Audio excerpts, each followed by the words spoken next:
A Gênese segundo o Espiritismo, capítulo 3, o bem e o mal, o instinto e a inteligência. 11. Qual a diferença entre o instinto e a inteligência? Onde acaba um e o outro começa? Será um instinto uma inteligência rudimentar ou será uma faculdade distinta, um atributo exclusivo da matéria? E Kardec e toda a equipe, tanto de espírito quanto de pessoas que com ele trabalhavam, faziam então uma série de questionamentos.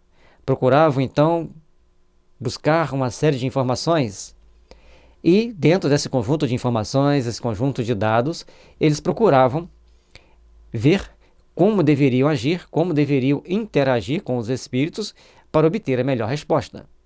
E, logicamente, fizeram muitas outras perguntas e no final, Kardec selecionou esse grupo para que a gente pudesse meditar a respeito e refletir a respeito. O instinto é a força oculta que solicita os seres orgânicos a atos espontâneos e involuntários, tendo em vista a conservação deles. Nos atos instintivos não há reflexão, nem combinação, nem premeditação.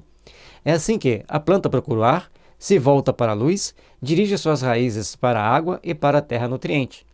Que a flor se abre e fecha alternadamente conforme se lhe faz necessário. Que as plantas trepadeiras se enroscam em torno daquilo que lhe serve de apoio, ou se lhe agarram com as gavinhas. É pelo instinto que os animais são avisados do que lhes é útil ou nocivo, que buscam, conforme a estação, os climas propícios, que constroem, sem ensino prévio, com mais ou menos arte segundo as espécies, leitos macios e abrigos para suas progênies. Palavra diferente, né? São as suas descendências, seus filhos, suas crias. Armadilhas para apanhar a presa de que se nutrem, que manejam destramente as armas ofensivas e defensivas de que são providos, que os sexos se aproximam, que a mãe choca os filhos e que estes procuram o seio materno. No homem, no começo da vida, o instinto predomina, com exclusividade. É por instinto que a criança faz os primeiros movimentos, que toma o alimento, que grita para exprimir as suas necessidades, que imita o som da voz, que tenta falar e andar. Então, Kardec enumera para nós aqui um conjunto de instintos que preexiste tanto nos animais como nos seres humanos naturalmente. Cada um deles expressando a sua condição, cada um deles expressando a sua posição, cada um deles tomando a postura e a atitude compatível com a necessidade daquele momento, cada um buscando o seu aprimoramento, buscando o seu aperfeiçoamento, buscando se adequar à necessidade de vida e fazer com que a vida se perpetue. No próprio adulto, certos atos são instintivos, tais como os movimentos espontâneos para evitar um risco, para fugir a um perigo, para manter o equilíbrio do corpo, tais ainda o piscar das pálpebras para moderar o brilho da luz, a respiração, etc. Tem aquilo que é automático, vai funcionando automaticamente como um instinto. E a gente vai treinando com a vida a saber viver no meio onde nós estamos inseridos. Se nós formos tentar fazer uma caminhada na selva amazônica, corremos o risco de ser perdidos, de se machucar, se cortar em cipós espinhentos, de estrepar o pé, de ser picado por algum animal perigoso. Mas os índios caminham ali naturalmente, como se estivessem em um parque totalmente seguro, totalmente higienizado.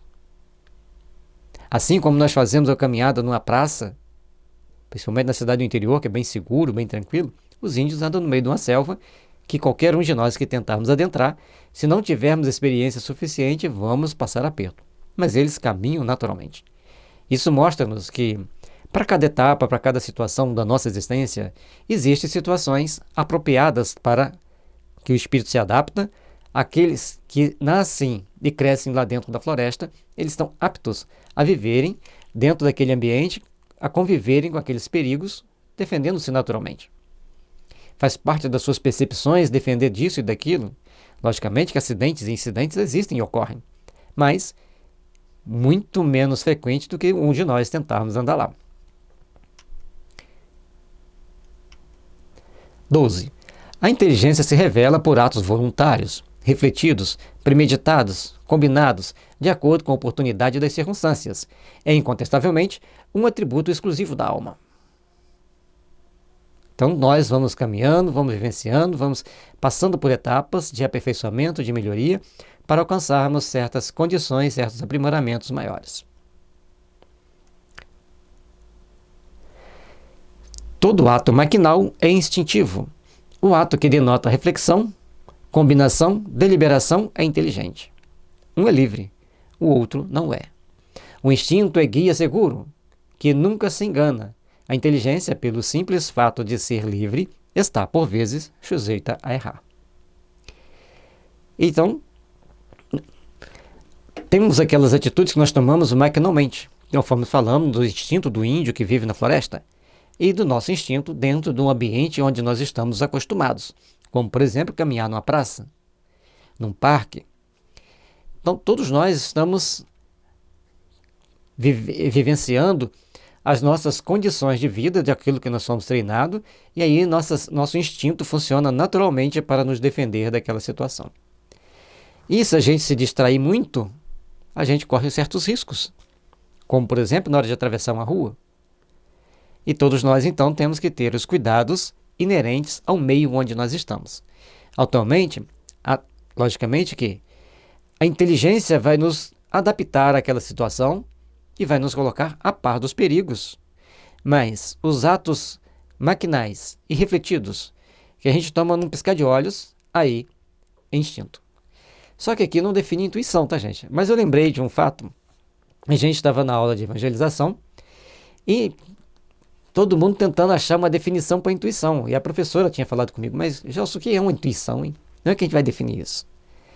Aí a gente tentou fazer várias colocações ali, criamos uma série de possíveis definições para falar, ó, pode ser assim, pode ser isso, pode ser isso, pode ser isso, para definir intuição. Aí quando chegamos lá na aula, perguntamos, o que é intuição? É o coração falando para o cérebro. Esse menino, Fabrício, ele tinha características bem peculiares.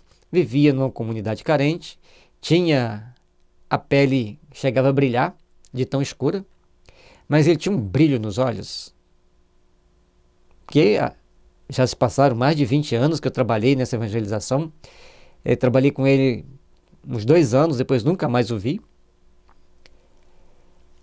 Talvez ele nem esteja entre os encarnados mais, pela comunidade que ele vivia, os riscos naturais que tem ali. Mas ele tinha, assim, aquela espiritualidade, ou espirituosidade para dar as respostas, que era algo que ele trazia consigo de vivências anteriores, de condições de aprimoramento íntimo que ele já teve em outras vidas. Não tem como a gente achar uma criança, ele devia ter uns 13, 14 anos, com tantas percepções como ele tinha, com tantas respostas como ele tinha, para tudo.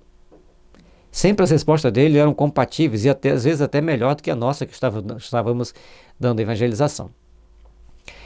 Então, conforme ele vai falando, vai discorrer aqui no decorrer desse capítulo, vai trazer para a gente várias informações sobre as várias hipóteses para definir o instinto e para definir a inteligência. Então, a gente colocou esse adendo aqui da intuição para mostrar, para ficar mais fácil a gente entender lá na frente que existe um conjunto de fatores intrínsecos de cada um de nós que vai definir certos condicionamentos nossos. Então nós temos certos impulsos que são bons, que são construtivos, e temos aqueles que nós deveríamos esquecer.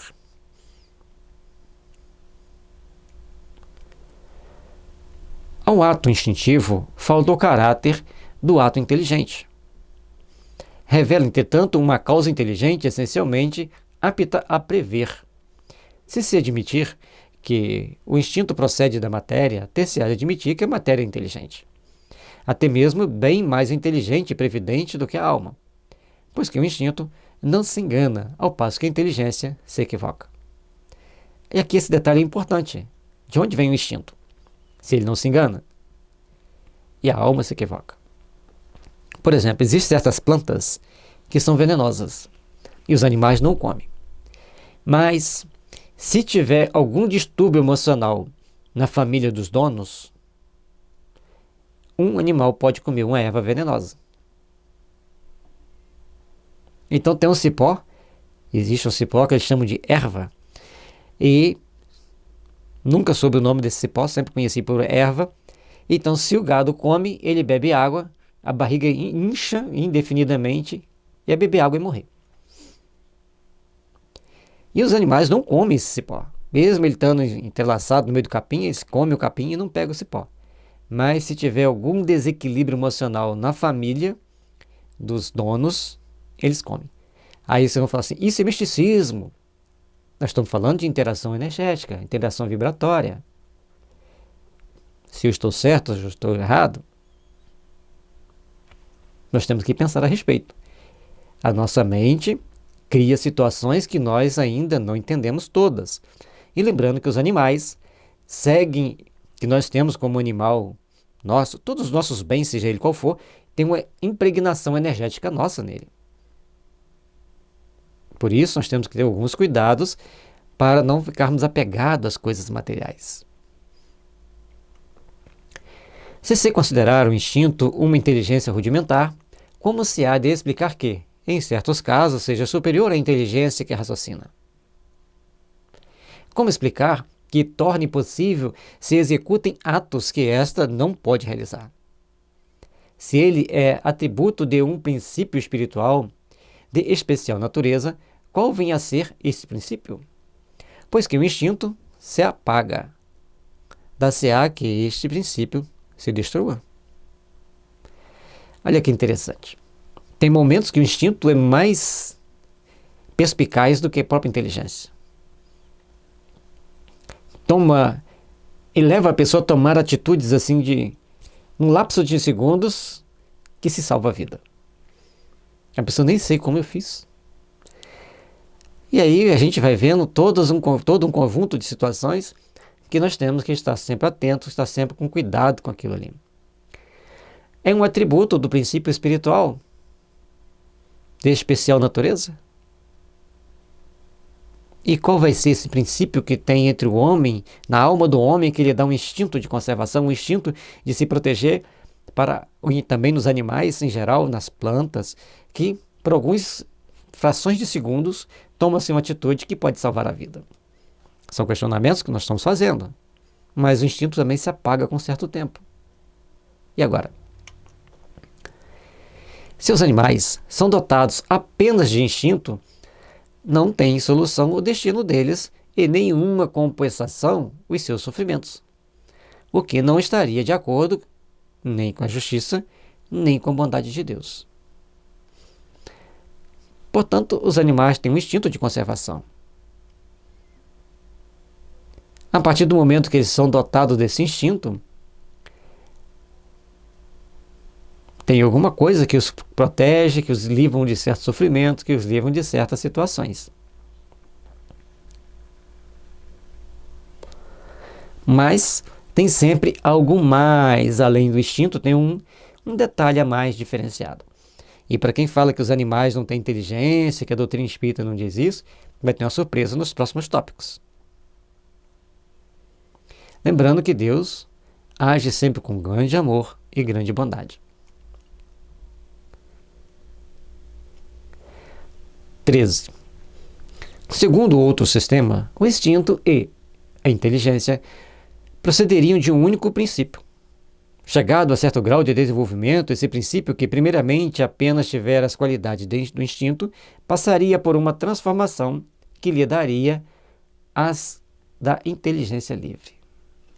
Então, se nós temos uma determinada intuição, ou melhor, um conjunto de instintos, ele vai se sublimando e, num dado momento, ele se torna inteligência ou intuição. O certo é que, à medida que o espírito vai ampliando sua capacidade perceptiva e de entendimento, vai abrindo as suas possibilidades para o entendimento maior. Aí o instinto passa a associar-se com a inteligência? É uma pergunta, não é uma afirmação. Isso é interessante que a gente faça essa reflexão. Mas aqui, entre o instinto e a inteligência, do instinto para a inteligência, como que vai ser esse processo? Ocorre realmente? Então nós temos que ter alguns cuidados ao fazermos certas análises, para tomarmos uma atitude com mais segurança e uma percepção melhor dos fatos que estão diante de nós. Se fosse assim, o homem inteligente que perde a razão e entra a ser guiado exclusivamente pelo instinto, a inteligência voltaria ao seu estado primitivo.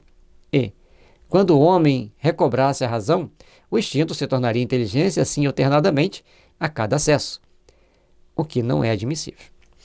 Olha que interessante. Uma pessoa que perde a razão, fica fora do ar, ou com um estado alterado de consciência, que ele fica fora de controle, o instinto dele está funcionando em plenitude, mas a inteligência lá embaixo. Quando ele sai daquela crise, a inteligência recupera-se e o instinto reduz. Então, seria o instinto e a inteligência que estariam associados nessa situação?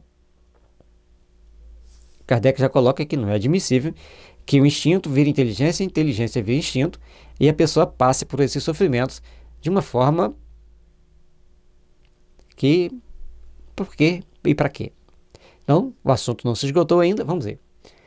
Aliás, muitas vezes o instinto e a inteligência se revelam simultaneamente no mesmo ato. No caminhar, por exemplo, o movimento das pernas é instintivo. O homem põe maquinalmente um pé à frente do outro, sem nisso pensar. Quando, porém, ele quer acelerar ou demorar o passo, levantar o pé ou desviar-se de um tropeço, há cálculo, combinação, ele age com deliberado propósito. Então, no próprio fato de caminhar, existe situação que depende de um conhecimento prévio. E aí você vai tomar uma atitude que já não é tão instintiva, você levanta o pé, você desvia de uma pedra, desvia de outros objetos que tiverem no caminho, e com isso você vai passando passo a passo pelas condições necessárias para o seu aperfeiçoamento, para a sua melhoria. A impulsão involuntária do movimento é o ato instintivo. A calculada direção do movimento é o ato inteligente. O animal carnívoro é impelido pelo instinto de se alimentar de carne. Mas as preocupações que toma e que variam conforme a circunstância para segurar a presa, a sua previdência das eventualidades, são atos de inteligência. Se você for ver, dentro do mundo animal, aqueles vídeos que mostram uma leoa caçando, elas não caçam sozinha, primeiramente. Elas vão em grupo. Segundo, a líder sai na frente, as outras vão maquinalmente atrás dela.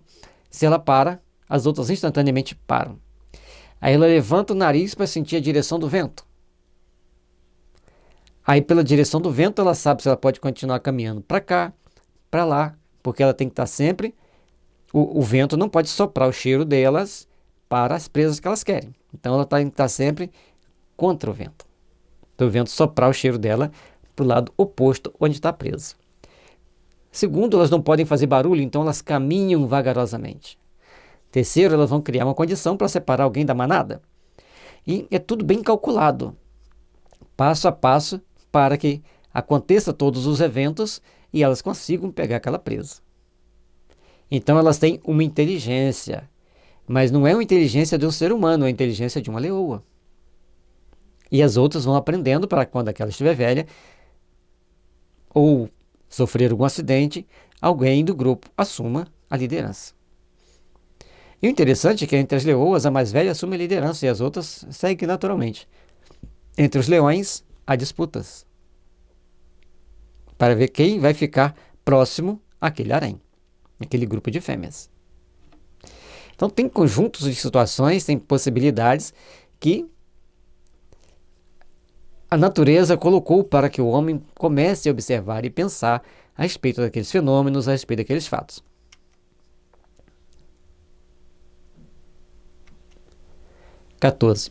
Outra hipótese, que em suma se conjuga perfeitamente a ideia de unidade de princípio, ressalta do caráter essencialmente previdente do instinto e concorda com o que o Espiritismo ensina, no tocante às relações do mundo espiritual com o mundo corpóreo.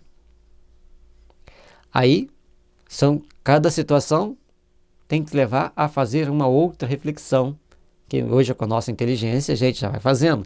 E Kardec ali, auxiliado pelos espíritos, usando a intuição e outras percepções e conhecimentos intrínsecos que ele já carregava consigo, traz para nós essas questões. Então, tem uma unidade de princípio?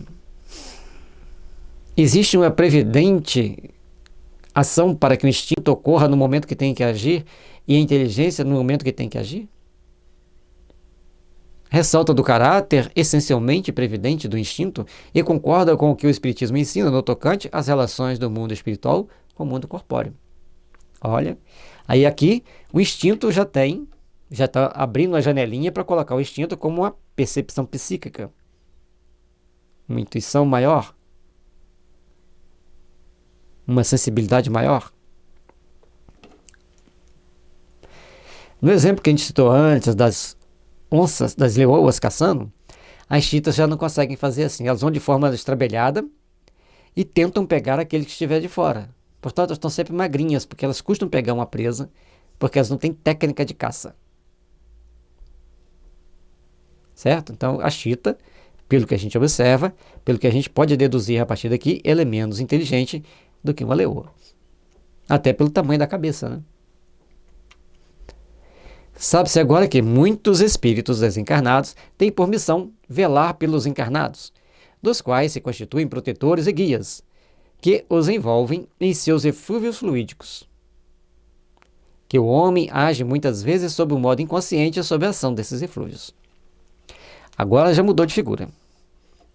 Então, a inteligência e o instinto no ser humano pode, ainda não concluiu o assunto, né? Pode ter uma influência daquele que está incumbido de proteger, que, por ficar livre, poder chegar a uma condição mais alta, enxergar horizontes maiores, ele vai ter condições de fazer com que o seu protegido, se ele estiver em boa sintonia, se aproxime ou se afaste de perigos e de fatos que possa trazer para ele situações que possam criar problemas, possam criar constrangimento. Sabe-se ademais que o instinto, que por si mesmo produz atos inconscientes, predomina nas crianças e, em geral, nos seres cuja razão é fraca. Então, quanto menos razão você tem, mais instinto você tem, mais predominância do instinto. Ora, segundo esta hipótese, o instinto não seria atributo nem da alma, nem da matéria. Não pertenceria propriamente ao ser vivo, seria efeito da ação direta dos protetores invisíveis que supririam a imperfeição da inteligência, provocando os atos inconscientes necessários à conservação do ser. Aí aqui já vem um outro fator, tão complicado quanto, tão importante quanto, que é a intervenção do espírito na condução da vida daquela pessoa. Questão 459. Se os espíritos interferem ou se eles agem ou não na nossa vida. E os espíritos respondem que, maioria das vezes, eles nos conduzem. Ah, então estou livre, né? As coisas que eu fiz errado, eles me conduziram. Lê do engano. Eles te conduziram, não foi seu protetor que te conduziu, foi teu adversário. E você criou campo de percepção psíquica para sintonizar com o adversário, então a responsabilidade é sua. Que se você tivesse sido mais vigilante, criava campo de percepção psíquica para sintonizar com o seu protetor. Vejamos mais.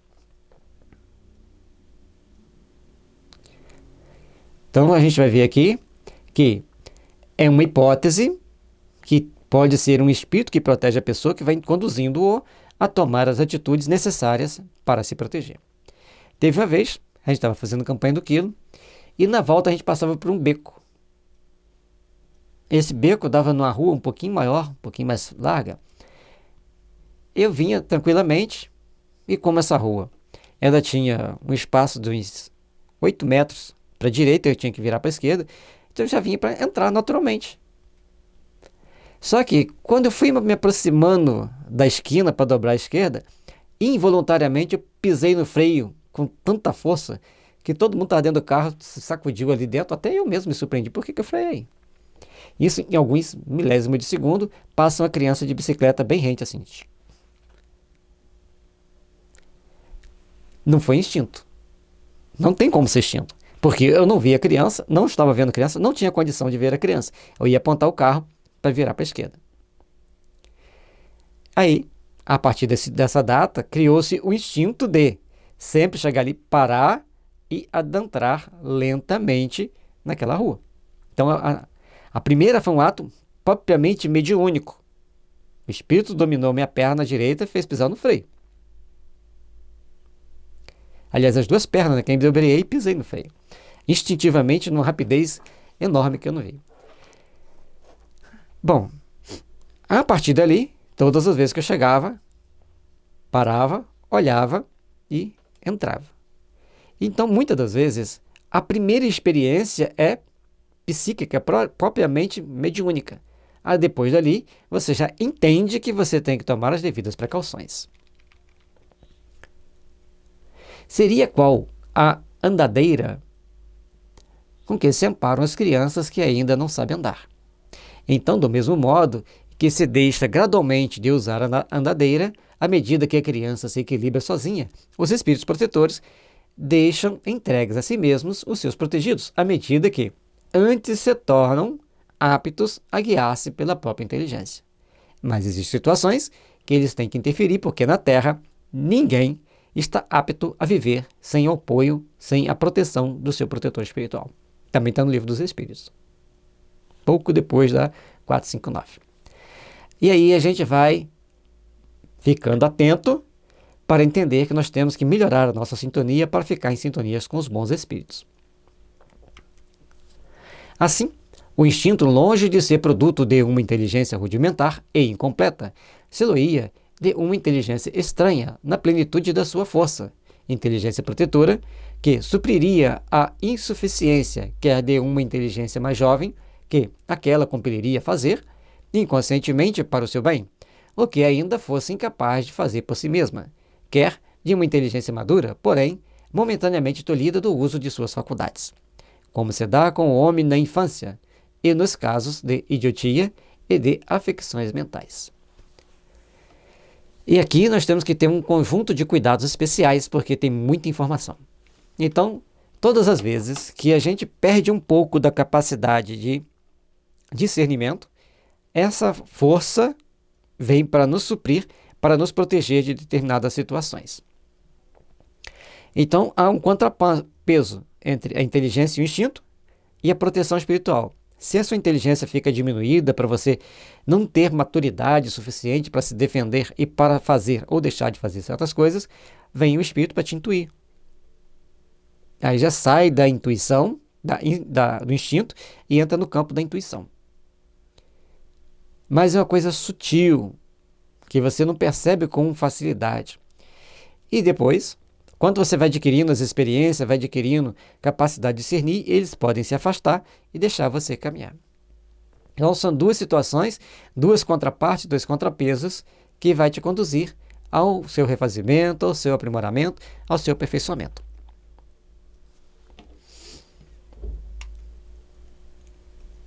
Disse provavelmente que há um Deus para as crianças, para os loucos e para os ébrios. É mais veraz do que se supõe esse ditado.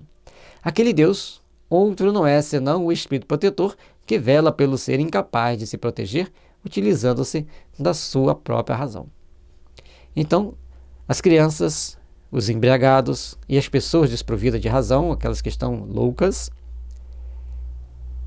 elas têm um protetor especial para que certas coisas não aconteçam com eles. E às vezes é mais de um protetor especial. Tem um conjunto de fatores que agem interativamente. Mas aqui, nessa slide anterior, com relação à queda da inteligência e à ascensão do instinto, a gente falou anteriormente daquilo que você tem que sintonizar. Então nós temos que ficar atentos naquilo que a gente sintoniza, porque muitas das vezes certas substâncias químicas que a gente ingere cria em nós percepções psíquicas que nos levam a sintonizar com espíritos infelizes. Como, por exemplo, as pessoas que se intoxicam com simples remédio químico. Que ele tomou aquele remédio químico, mas tem um efeito colateral conhecido e tem um que é desconhecido. Como a bezetacil, por exemplo. Aí, cada um vai fazer as suas observações e se apresentou os sintomas, tem que procurar um bom homeopata para saber se desintoxicar dessa situação para recuperar novamente seu equilíbrio. Então, o mundo de hoje ficou mais perigoso porque tem certas intoxicações que podem nos levar a passar por experiências desagradáveis.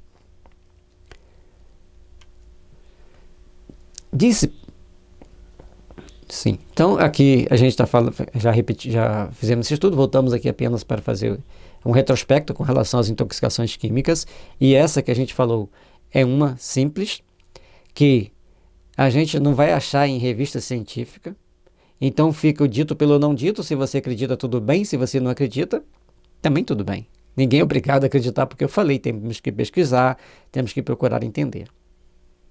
Porque o efeito não é igual para todas as pessoas quando se trata de efeitos psíquicos.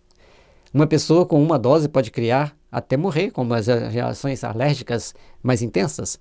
Outras pessoas vão tomar 10, 20, vão passar os 5, 10 anos tomando e não vão sentir efeito que outros, a partir de 5 anos, sentem. Portanto, como não é um efeito igual para todo mundo, normalmente não é considerado pela medicina oficial. Nós respeitamos e a gente cita esse exemplo apenas para alertar as pessoas que estiverem passando pelo problema a procurar um meio de se autoajudarem. 15. Nesta ordem de ideias, ainda mais longe se pode ir. Por muito racional que seja, essa teoria não resolve todas as dificuldades da questão. Aí nós temos que ficar pensando, aí nós temos que ficar refletindo como nós estamos agindo, como nós estamos interagindo com o meio ao nosso lado e conosco mesmo. São muitos detalhes, são muitas informações que cada um de nós vamos passar por elas, vamos prestar atenção para podermos entender o todo. Se observarmos os efeitos do instinto, notaremos, em primeiro lugar, uma unidade de vistas e de conjunto, uma segurança de resultados, que cessam logo que a inteligência livre substitui o instinto. Demais, reconheceremos profunda sabedoria na apropriação tão perfeita e tão constante das faculdades instintivas às necessidades de cada espécie. Olha que interessante. Esses instintos são adaptados a cada espécie. Esses instintos são adaptados a cada um de nós pelo momento que nós estamos passando, para aquela situação que nós estamos vivenciando. Cada um passa pela situação, passa pela experiência e vivencia segundo as suas possibilidades perceptivas. Semelhante unidade de vistas não poderia existir nem a unidade de pensamento, e esta é incompatível com a diversidade das aptidões individuais. Só ela poderia produzir esse conjunto tão harmonioso, que realiza desde as origens dos tempos, em todos os climas, com uma regularidade, uma precisão matemáticas, cuja ausência jamais se nota. A uniformidade, no que resulta das faculdades instintivas, é um ato característico que forçosamente implica a unidade da causa. Aí a gente observa que nós temos a nossa postura, nós temos as nossas condições íntimas, nós temos os nossos passos que devemos dar, de acordo com as condições que precisamos para conquistar a nós mesmos, para crescermos espiritualmente, assim como os pássaros, os leões, as onças, cada um tem a sua devida característica para poder sobreviver. Assim como o jacaré e o crocodilo foram tão perfeitamente adaptados a viver dentro daquele charco que ele não precisou de evoluir. Está assim há milhões de anos vivendo do mesmo jeito, agindo do mesmo jeito, segundo a ciência diz. Por isso, a gente tem que ver que existe no universo um conjunto de regras, um conjunto de condições e situações e um conjunto de adaptabilidade a cada uma delas. Elas são tão diversas, são tão variadas, porque cada situação, cada espécie tem a sua percepção, tem a sua característica psíquica para aprimorar-se, para sentir e vivenciar aquele momento. Se a causa fosse inerente a cada individualidade, haveria tantas variedades de instintos quantos fossem os indivíduos, desde a planta até o homem. Um efeito geral, uniforme e constante, há de ter a causa geral e uniforme e constante. Um efeito que atesta sabedoria e providência há de ter uma causa sábia e previdente. Ora, uma causa dessa natureza, sendo por força inteligente, não pode ser exclusivamente material. E aqui o Kardec já vai conduzindo a nossa mente para entendermos algo muito maior. Existe então aqui algo muito mais transcendente nesse instinto. Porque dentro dessa condição de transcendência, nós vamos ver que o mecanismo de ação é a defesa da vida. É único para todos. Não é que cada um tem um. A intensidade varia de cada um, mas todos têm aquele mecanismo de defesa. Então, tem que ter uma coisa mais inteligente e não pode ser material. Tem que ser uma coisa bem mais transcendente do que a nossa imaginação pode alcançar. Não se nos deparando nas criaturas encarnadas ou desencarnadas as qualidades necessárias à produção de tal resultado, temos de subir mais alto, isto é, ao próprio Criador. Olha, se existe o fator instinto, existe o fator inteligência, mas aqui nós estamos vendo o instinto e ele está em todas as criaturas, nos graus mais variados, na intensidade mais variadas, mas com as mesmas características de defesa da vida, ou de proteção de si mesmo, então tem algo um pouco mais transcendente. Ele pede para a gente ir para o Criador. Se nós reportarmos a explicação dada sobre a maneira por que se pode conceber a ação providencial de Deus, capítulo 2, item 24, se figurarmos todos os seres penetrados do fluido divino, soberanamente inteligente, compreenderemos a sabedoria previdente e a unidade de vistas que presidem a todos os movimentos instintivos que se efetuam para o bem de cada indivíduo. Então, se tem um movimento instintivo que vai fazer com que a gente se move para nos proteger, para o nosso bem, tem alguma coisa relacionada a Deus que faz sempre as coisas justas e perfeitas. Tanto mais ativa é essa solicitude, quanto menos recurso tem o indivíduo em si mesmo e na sua inteligência. Então, o interessante é que tanto mais mecanismo de defesa tem a pessoa, quanto menos inteligência ele tem. A pessoa, o ser, né? Por isso é que ela se mostra maior e mais absoluta nos animais e nos seres inferiores do que no homem. Então, o instinto, as ações instintivas estão muito mais desenvolvidas nos animais e nas pessoas com certas debilitações mentais do que naquelas pessoas normais. Então, a gente vai vendo que tem um conjunto de situações a serem avaliadas, porque todos os seres vivos têm um quê de inteligência, tem um quê de percepção, tem um quê de possibilidades. E dentro desses quês, existe uma ação divina, conduzindo os fatos para os locais mais apropriados ao aperfeiçoamento, ao crescimento e ao desenvolvimento das nossas percepções. Segundo essa teoria, compreende-se que o instinto seja um guia seguro. O instinto materno, o mais nobre de todos, que o materialismo rebaixa ao nível das forças atrativas da matéria, fica realçado e enobrecido. Em razão das suas consequências, não devia ele ser entregue às eventualidades caprichosas da inteligência e do livre-arbítrio. Aí vem os instintos. Que o de mãe é aquele que mais ganha evidência. As mães podem, mesmo entre os animais, vão correr risco de vida para proteger a sua prole. Mesmo sabendo que ela não tem chance de se defender, uma águia vem tentar pegar seu filhote, ela se expõe ao perigo de morte para tentar salvar a vida das crias. Então, esse instinto de proteção está acima da matéria. Tem algo a mais. Por intermédio da mãe, o próprio Deus vela pelas suas criaturas que nascem.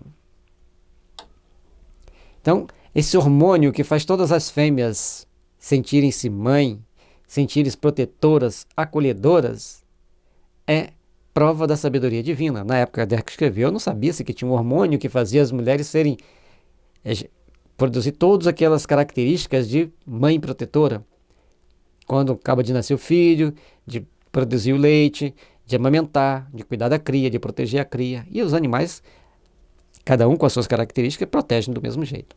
Então Deus colocou uma semente de um amor tão transcendente nas mentes de todos os seres, que faz as mães serem mega hiperprotetoras com relação às suas crias.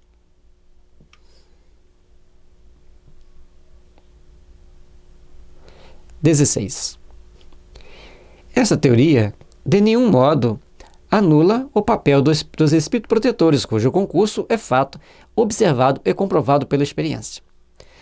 Todas as teorias que nós criarmos, que nós desenvolvermos ou que nós encontrarmos como resposta, vai sempre ter, nem que seja uma pontinha ali, de proteção, de ação dos espíritos protetores. Mas deve-se notar que a ação desses espíritos é essencialmente individual, que se modifica segundo as qualidades próprias do protetor e do protegido e que, em parte nenhuma, apresenta a uniformidade e a generalidade do instinto. Então, o instinto é instinto com as suas características próprias, mas a ação do protetor é a ação do protetor com as variadas gradações e condições com características próprias.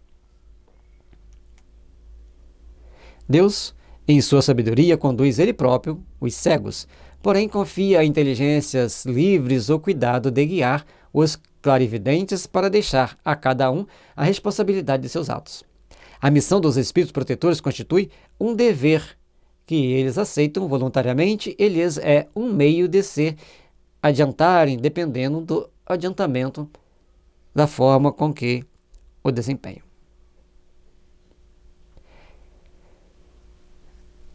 Então, todos nós temos os nossos espíritos protetores, de acordo com o nosso adiantamento moral, também teremos protetores com adiantamento moral.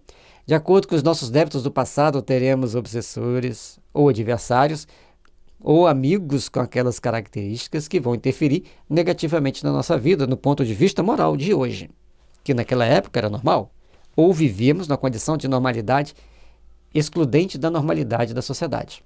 Como, por exemplo, um salteador tinha lá seus comparsas, seus amigos. Eram comparsas e amigos, mas eles não eram aceitos dentro da sociedade. Se fossem descobertos, seriam punidos. Mas fazem parte, então, do séquito de espírito que acompanham aquele salteador reencarnado. Por isso, nós temos que ter muito cuidado, temos que procurar a evangelização, procurar os trabalhos de desenvolvimento e aperfeiçoamento íntimo para estarmos melhores, para ficarmos melhores, principalmente conosco mesmo. 17. Todas essas maneiras de considerar o instinto são forçosamente hipotéticas e nenhuma apresenta caráter seguro e autenticidade para ser tida como solução definitiva. A questão, sem dúvida, será resolvida um dia, quando se houver reunido os elementos de observação que ainda faltam. E aqui, Kardec lançou várias teorias para nós, trouxe a ideia básica para a gente procurar entender, e dentre elas, nós vamos achar uma a partir de um suplemento de informações novas e compatíveis com a bondade de Deus, para que a gente chegue, então, à resposta mais adequada. Até lá, temos de limitar-nos a submeter as diversas opiniões ao cadinho da razão e da lógica e esperar que a luz se faça. Então, nós temos um conjunto de informações, um conjunto de dados, que sempre temos que submeter à lógica e à razão para que a luz se faça presente, para aclarar nossos entendimentos, iluminar nossa mente, levando-nos a sintonizar com os espíritos superiores, para chegarmos a uma condição melhor de entendimento. A solução que mais se aproxima da verdade será, de certo, a que melhor condiga com os atributos de Deus, isto é, com a bondade suprema e a suprema justiça. Capítulo 2, item 19, vai ampliar esse conceito. Então temos que procurar entender que Deus é justo, bom, em graus elevadíssimos. E tudo que nós viermos a entender como proteção à vida, seja dos homens, das plantas e dos animais, é um atributo que vem de Deus. Como? De que forma? Quais os mecanismos? Aí é que nós iremos um dia entender, mas por enquanto só sabemos que existe, e qual o mecanismo geral de funcionamento ainda desconhecemos. 18. Sendo o instinto o guia e as paixões as molas da alma no período inicial do seu desenvolvimento, por vezes, aquele e estas se confundem nos efeitos. Há, contudo, entre esses dois princípios diferenças que muito importa se considerem.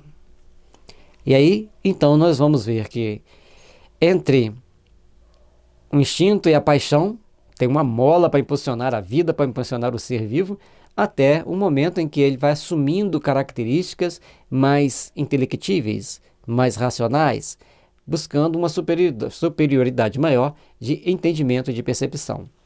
O instinto é guia seguro, sempre bom.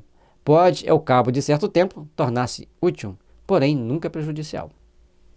Enfraquece-se pela predominância da inteligência. Portanto, quanto mais nós temos instinto, menos nós temos inteligência. Isso em teoria. Porque também, quanto vamos tendo mais inteligência, vamos tendo intuição. Também. Não fala aqui, mas podemos definir que, por refinar o espírito, as suas percepções, o seu instinto vai se transformando em intuição. É uma teoria, tá, gente? Vamos pensar sobre isso. As paixões nas primeiras idades da alma têm em comum com o instinto o serem as criaturas solicitadas por uma força igualmente inconsciente. As paixões nascem principalmente das necessidades do corpo e dependem mais do que o instinto do organismo.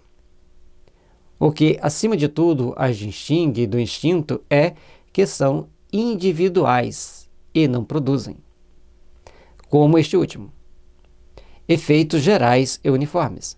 Variam ao contrário da intensidade e de natureza conforme os indivíduos.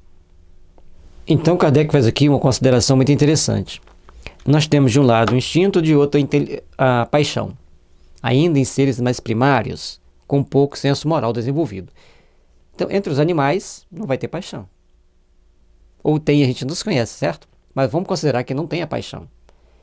Mas eles têm certos rudimentos de amor, principalmente entre os psitacílgos, né? Papagaio, maritaca, cacatua, calopsita, né? Eles têm certos padrões de desenvolvimento da relação entre eles, principalmente os psitacílgos maiores.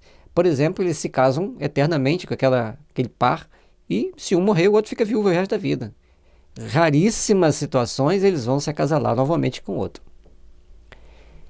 Ou seja, eles têm determinado sentimento. Tem alguma coisa neles que nós vamos chamar de sentimento por falta de outra palavra, e embora não é igual ao ser humano, mas que os levam a se ligarem psiquicamente um ao outro para toda a sua vida. Bom, então vamos considerar que os animais não tenham paixão. Eles só têm instinto. Mas entre os seres humanos nós temos a paixão e o instinto. Tendo nós a paixão e o instinto, então nós vamos tomar determinadas atitudes, vão determinadas ações, ou certas atitudes e ações vão gerar em nós sentimentos que vão ser a mola que vai nos impulsionar para um ou outro caminho. Mas as paixões dependem do organismo. E vai variar de acordo com a intensidade, com a natureza, de acordo com o organismo e com o indivíduo. Tem pessoas que têm uma paixão desenfreada pela outra ao ponto de querer exterminar ou si próprio ou ao outro. Só de ser ou já mudou de figura. Então, as paixões têm características individuais, depende do organismo, depende das pessoas, depende de interações. Já o instinto, ele é mais natural e ele não vai ser tão dependente do organismo. Ele só fica ofuscado à medida que a inteligência se desenvolve. Kardec e a sua equipe tinham uma percepção de conhecimento humano que vai além das nossas possibilidades. São úteis como estimulante até a eclosão do senso moral, que nasça de um ser passivo um ser racional. Então, as emoções que nos deixam agir passivamente aos impulsos das emoções vai nos levando à racionalidade, a um processo de discernimento incalculável. Tem uma passagem no livro, se não me engano, Evangelho segundo o Espiritismo, que eles falam assim: vós mesmos já melhoraram tanto que há 100 anos atrás rasgariam as nossas mensagens e não as aceitariam. Hoje já leiam e refletem o que elas dizem a si. Então nós temos que ver que já melhoramos bastante. Nesse momento, as paixões tornam-se não só inúteis, quanto a gente passa a ser racional, como nocivas ao progresso do espírito, cuja desmaterialização retardam, abrandam-se com o desenvolvimento da razão. Então, se nós vamos evoluindo e temos paixões, elas retardam a nossa desmaterialização. Se a gente vai desenvolvendo espiritualmente, vai aniquilando a paixão e desenvolvendo o sentimento, então a gente vai abrandando essas paixões com o desenvolvimento da razão, do bom senso e dos caminhos que nós devemos seguir. Agora, o aspecto moral, ele vai ganhando proporções cada vez maiores. Porque quanto menos paixão você tem, menos instinto você tem, quando o seu senso moral aumenta, desenvolve. Então você tem menos paixão, menos instinto e mais capacidade de discernir e agir racionalmente, preservando-se e preservando quem caminha contigo. Nesses momentos, conforme você vai racionalizando mais as questões, as traições vão se tornando cada vez menos frequentes e a fidelidade vai se tornando natural, porque você entende que você tem uma interação energética com alguém e essa interação energética com alguém é que deve prevalecer, é que deve fazer valer no coração humano o despertar de um novo amanhã, o despertar de valores que enobrecem a alma.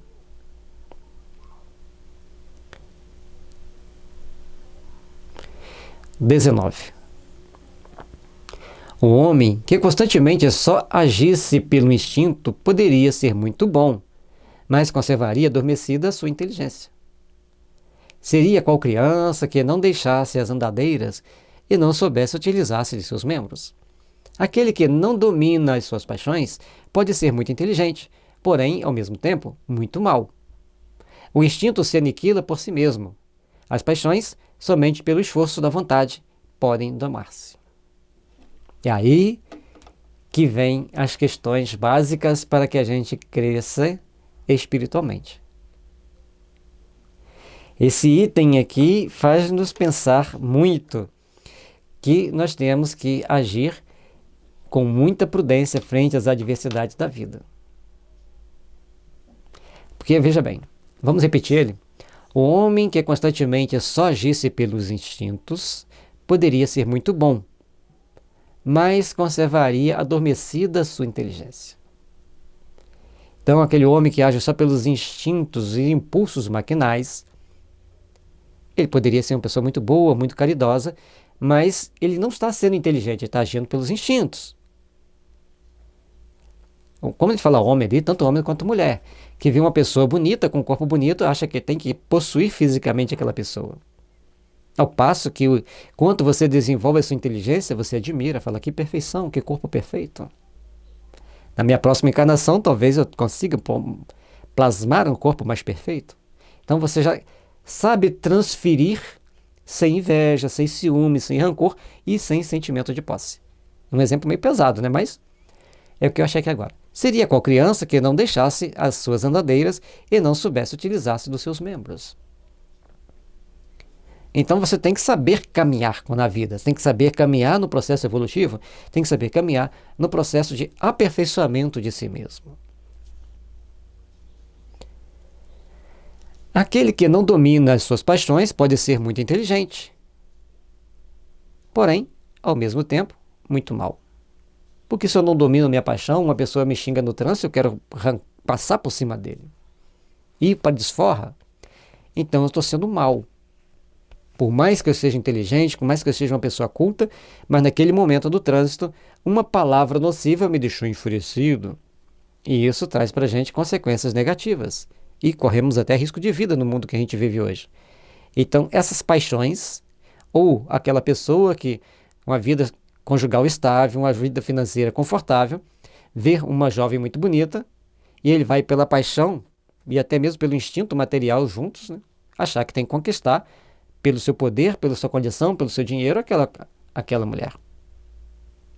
Ou a mulher que quer também fazer a mesma coisa, conquistar um homem só porque ele é bonito, ou tem alguns atributos que o marido não tem. Então demonstra que é uma pessoa má. É má porque não respeita o sentimento do outro. É má porque não respeita as regras sociais tão importantes para o desenvolvimento moral. O instinto se aniquila por si mesmo. As paixões somente, pelo esforço da vontade, podem domar-se. Aqui ficou mais delicado. Aqui adquire-se, então, outras características que nós temos que entender para vencermos a nós mesmos. Então, o instinto, naturalmente, vai se aniquilando à medida que a inteligência vai desenvolvendo. Agora, as paixões, nós temos que fazer um esforço da vontade. Nós temos que olhar para aquela situação e saber refletir, meditar a respeito, sem perder a nossa compensação espiritual, nossa compensação psíquica, agindo de uma forma psicologicamente madura. Diante de pessoas muito bonitas fisicamente ou de pessoas muito feias fisicamente, nós temos que agir com naturalidade.